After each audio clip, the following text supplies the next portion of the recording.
வணக்கம். நான் doctor Deepa Lalan, BHMS homeopathic physician. இன்னைக்கு நம்ம என்ன டாபிக் பத்தி டிஸ்கஸ் பண்ண போறோம் அப்படின்னா, நம்ம நெறைய பருப்பு யூஸ் பண்றோம் இல்லைங்களா? அந்த பருப்புல எது ரொம்ப நல்ல பருப்பு? எதனால நம்மளுக்கு நெறைய சத்துக்கள் கிடைக்கும்?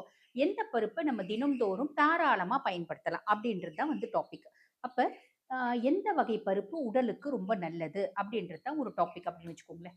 ஆக எந்த பருப்ப நம்ம ரெகுலரா எடுக்கலாம்? நம்ம வந்து நம்மளோட பழக்கமே என்ன அப்படின்னா, துவரம் பருப்பு தினம்தோறும் யூஸ் பண்ணுவோம். ஒண்ணு துவரம் பருப்பு போட்டு சாம்பார். சாம்பார்ன்றது வாரத்துல 5 நாள் இருக்கும்.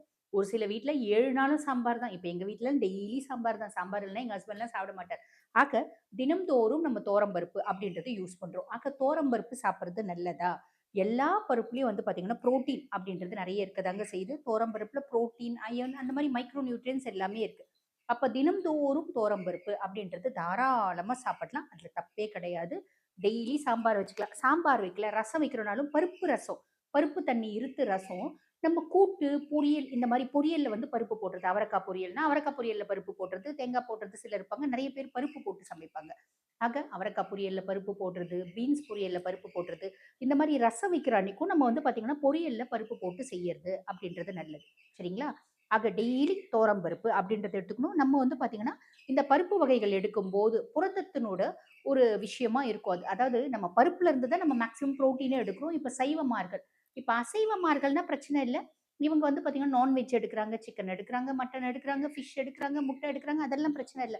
சால்மன் எடுக்குறாங்க, டியூனா எடுக்குறாங்க, ஃபிஷ்லயும் அதெல்லாம் பிரச்சனை இல்ல. இப்ப சைவமார்கள் மேக்ஸிமம் பருப்புல இருந்து தான் வந்து பார்த்தீங்கன்னா, புரதத்த எடுக்கணும். ஆக துவரம் பருப்பு டெய்லி நம்ம ஏதோ ஒரு விதத்துல எடுத்துக்கிறது நல்லது. சரி. பாசிப்பருப்பு மேக்ஸிமம் நம்மள்துல ஒரு கஷ்டமும் இருந்துச்சு. கூட்டு அப்டின்னா பாசிப்பருப்பு போட்டு செய்யறது. பொங்கல் பாசிப்பருப்பு போட்டு செய்யறது. பாசிப்பருப்பு பாயாசம் வச்சு சாப்பிடுறது. இட்லி அப்டின்னா சிறுபருப்பு சாம்பார் வச்சு சாப்பிடுறது. இதெல்லாம் வந்து எதுக்கு அப்டின்னா, பொதுவா சிறுபருப்பு வந்து பார்த்தீங்கன்னா, எளிதில் ஜீரணிக்கும். ஜீரணம் அப்டின்றது ஆகும். டைஜஷன் அப்டின்றது அ ரொம்ப ஈஸியா நடந்துரும். அதே மாரி லேசான ஒரு பருப்பு அப்டின்னு சொல்லலாம். ஆ நெறைய டிஸார்டர் நம்மளுக்கு உடல் சார்ந்த உபாதைகள் இருக்கும். ஹாஸ்பிட்டல்லயே இருக்கும்னா, தனியாட்டம் சிறுபருப்பு சாம்பார் வச்சுப்பாங்க. இல்ல ஒரு சர்ஜரிலருந்து ரெக்கவர் ஆகுறோம். ஒரு நோயிலருந்து ரெக்கவர் ஆகுறோம். அப்ப நம்மளுக்கு வந்து பார்த்தீங்கன்னா, சிறுபருப்பு போட்டு தான் வந்து பார்த்தீங்கன்னா, சாம்பார், இட்லி சிறுபருப்பு சாம்பாரு, பொங்கலு நெய் கம்மியா போட்டு பொங்கலு, சிறுபருப்பு சாம்பாரு, மதியானம் சாதம் மொளகா கிள்ளி போட்டு சாம்பார் இப்படி தான் குடுப்பாங்க. அதே மாரி பொரியல்லயும், கூட்டுலயும் கொஞ்சம் சிறுபருப்பு போட்டு குடுக்குறது. இப்படி குடுப்பாங்க. எதுக்குன்னா, நம்மளுக்கு புரோட்டீன் கிடைச்சிடும். ஆனா, டிஃபிகல்ட் டூ டைஜெஸ்ட் கிடையாது. ஈஸி டூ டைஜெஸ்ட் அப்படின்றதுக்காக. சரி. அதுக்கு அடுத்து வந்து பார்த்தீங்கன்னா, மசூர் தால் அப்படின்னு சொல்லுவாங்க பார்த்தீங்களா, ஒரு ரோஸ் கலர் பருப்பு. இதுல வந்து பார்த்தீங்கன்னா, புரதமும், இரும்பு சத்தும் கொஞ்சம் அதிகம் இருக்கு. ஆக இந்த மசூர் தால்லயும் வந்து பார்த்தீங்கன்னா, பொங்கல் செய்யறது உண்டு. மசூர் தால்ல சாம்பார் செய்யறது உண்டு. மசூர் தால்ல கீர் செய்யறது உண்டு. இப்படி நெறைய செய்யறதா. இது வந்து பார்த்தீங்கன்னா, அனிமிக் பேஷண்ட்ஸ் ரொம்ப ரத்த சோகைங்க. உடல்ல ஸ்ட்ரென்த்தே இல்ல, சத்தே இல்ல, ரொம்ப வீக்கா இருக்காங்க. அவங்களுக்குலாம் வந்து பார்த்தீங்கன்னா, இந்த மசூர் தால்ல கீர் செஞ்சு குடுக்குறது, மசூர் தால் பால் பொங்கல் வந்து பால் பொங்கல்ல இது கொஞ்சம் போட்டு செஞ்சு குடுக்குறது. சர்க்கரை பொங்கல்ல நம்ம சிறுபருப்பு போடுறோம் பார்த்தீங்களா, அதுக்கு பதில் மசூர் தால் போட்டு செஞ்சு குடுக்குறது. இந்த மாரி நெறைய விஷயம். உப்மாலயே இது போடுவாங்க. ஓகேங்களா? கிச்சடி அப்படிம்பாங்க. கிச்சடிலயே இந்த மசூர் தால் போட்டு கிச்சடி செய்யறது. இதெல்லாம் செய்வாங்க. கொஞ்சம் உடம்பு வந்து சட்டுன்னு தேறி வரும். ஆ உடம்புக்கு நல்ல ஸ்ட்ரென்த் கிடைக்கும் அப்படின்னு. அதுக்கும் மேல வடநாட்டுலலாம் இந்த குழந்தை பெத்தவங்களுக்கும் இந்த மசூர் தால் நெறைய குடுக்குறது உண்டு. நல்ல சத்து கிடைக்கும். நல்ல ஸ்ட்ரென்த் கிடைக்கும். இப்ப நம்ம உளுந்தங்களி குடுக்குறோம் பார்த்தீங்களா? அந்த மாரி இந்த மசூர் தால் வச்சு லட்டு செஞ்சு குடுப்பாங்க. உருண்டை செஞ்சு குடுப்பாங்க. அதுல பாதாம், முந்திரி இந்த மசூர் தால் எல்லாம் போட்டு ஒரு லட்டு மாரி செஞ்சு குடுக்குறது. எதுக்கு அப்டின்னா, நல்ல ஆரோக்கியம் கிடைக்கும். நல்ல ஸ்ட்ரென்த் கிடைக்கும். குழந்தை பெத்த உடம்புக்கு பால் நெறைய கிடைக்கும். அப்டின்னு இது சுறா புட்டுலாம் செஞ்சு குடுப்பாங்க. புரியுதுங்களா? ஸோ அந்த மாதிரி குடுக்கலாம். அடுத்து இருக்கிறது என்ன அப்டின்னா, இந்த மசூர் தால் நம்ம சாப்பாட்டுல நெறைய சேர்த்துக்கலாம். அதே மாரி அடுத்து இருக்கிறது உளுத்தம் பருப்பு. உளுத்தம் பருப்புல சுண்ணாம்பு சத்து ரொம்ப ஜாஸ்தி இருக்குங்க.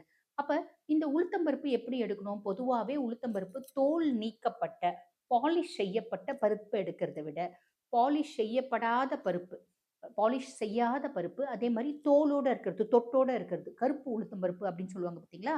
அந்த கருப்பு உளுத்தம் பருப்பு எடுக்கிறது ரொம்ப நல்லது. காரணம் என்ன அப்படின்னா, அதனோட தோல்ல ஆந்தோசயனின் அப்படின்ற மூலக்கூறு இருக்கு. அந்த ஆந்தோசயனின் பலவிதமான நோய்களுக்கு ஒரு தீர்வா இருக்கு. சாதா சளி, ஜுரத்துலருந்து கேன்சர் மாரி பெரிய பெரிய நோய்கள் வராத தடுக்கக்கூடிய கெப்பாசிட்டியும் இந்த வந்து பார்த்தீங்கன்னா, அ கருப்பு உளுத்தம் பருப்புல இருக்கு. ஆக அந்த உளுத்தம் பருப்பு நம்ம கஞ்சியா குடிக்கலாம். டெய்லி காலையில உளுந்து கஞ்சிங்க 2 டீஸ்பூன் உளுத்தம் பருப்ப ஊற வச்சுடுறேன். காலைல எந்திரிச்ச உடனே கஞ்சி போட்டுறேன். அதில கொஞ்சம் தேங்காய் துருவி போடுறேன். கொஞ்சம் வெல்லம் போடுறேன். இல்ல நாட்டு சர்க்கரை போடுறேன். இல்லன்னா உப்பு போட்டு கூட தொட்டுக்க கொஞ்சம் துவையல் செஞ்சு சாப்பிடுறேன். இந்த மாரி உளுந்தங்கஞ்சி டெய்லி குடிக்கிறது, நம்ப எலும்புகளுக்கு நல்ல ஒரு ஸ்ட்ரென்த்த குடுக்கும் அப்படின்னு சொல்லலாம். ஆக அது எடுக்கலாம். அதுக்கப்புறம் சென்னா தால் அப்படின்னு சொல்றாங்க பார்த்தீங்களா? கடலை பருப்பு.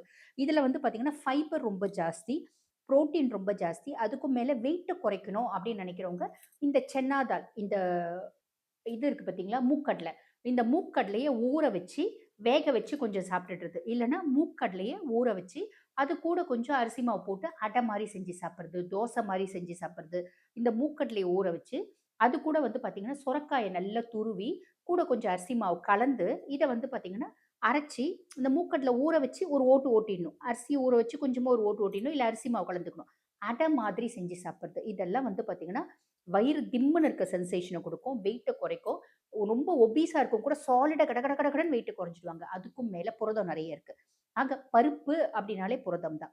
ஒரு நாளைக்கு ஒருத்தவங்க எவ்வளோங்க புரோட்டீன் எடுக்கணும் அப்டின்னா, நீங்க 80 கிலோ இருக்கீங்க அப்டின்னா, உங்களுக்கு வந்து பார்த்தீங்கன்னா, 80 கிராம் புரோட்டீன். 70 கிலோ இருக்கீங்கன்னா, அப்ராக்ஸிமேட்லி 70 கிராம் புரோட்டீன் அப்டின்றது எடுக்கணும். அதுக்கும் மேல அசைவமார்களுக்கு இருக்கவே இருக்க புரதச்சத்து அப்டின்னா, நான்வெஜ்ல வந்து பார்த்தீங்கன்னா, ஃபர்ஸ்ட் கிளாஸ் புரோட்டீன்ஸ் அப்டின்றது இருக்கவே செய்யுது.